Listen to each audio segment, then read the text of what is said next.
চলো গাইস দেখা যাক আমার বড় আমার জন্য কি বানিয়ে গেছে। ধনে পাতা আর এটা কি জিরে পাউডার।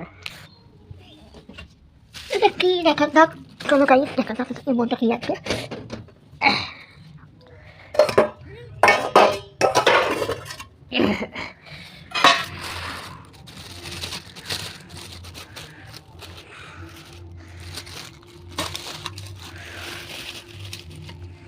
আরে বাস সাইজিং বাস বাসটা ধুয়ে তোমার সে দেখা হচ্ছে।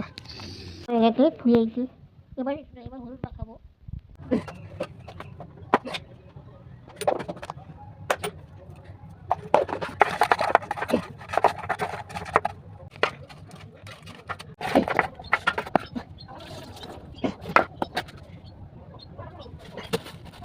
ধনে পাতা বার করে নিচ্ছিলাম। ধনে পাতাগুলোকে ঝুড়িটা রেখে কিছুটা অংশ বাইরে রেখে একটা রসুন একটা আদা আমি কেটে দিচ্ছিলাম।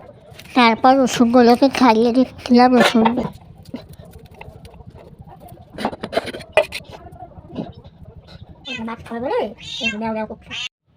তারপর গ্যাস জ্বালিয়ে কড়াটা বসিয়ে দিলাম। বসিয়ে দিয়ে তারপর লঙ্কা কেটে নিচ্ছিলাম কুচি কুচি করে।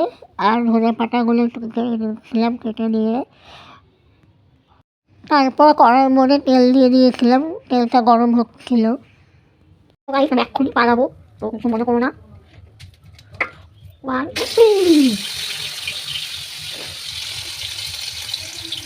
পরে আমি এখানে মশলা কয়েকগুলো দিয়ে দিয়েছিলাম। ধনে পাতা কুচি আদা রসুন আর জিরের গুঁড়ো সামান্য পরিমাণে হলুদ আর লঙ্কার গুঁড়ো সামান্য পরিমাণে। আমি কখনো এরকমভাবে করিনি তো এই ফার্স্ট করছি, জানি না কেমন হবে। তো দেখা যাক। এদিকে আমার মাছ হয়ে গেছিলো। আমি মশলাগুলো কড়াইয়ে দিয়ে সামান্য পরিমাণে জল দিয়ে কষিয়ে নিচ্ছিলাম। তারপর টমেটো সস দিয়ে ওটাকে একটু নাড়াচাড়া করে সামান্য পরিমাণে জল দিয়ে মাছগুলোকে দিয়ে দিয়েছিলাম। দেওয়ার পর চাপা দিয়ে আমি থালা বাসনগুলো বেঁধে দিচ্ছিলাম। ততক্ষণে মাছটা হচ্ছিল। তারপর চাপা খুলে দেখি যে মাছটা হয়েছে কিনা। তারপর দেখে ফুটছে। তো আমি একটু টেস্ট করে দেখলাম যে কেমন হয়েছে। তো দেখলাম ঠিক আছে সব কিছুই।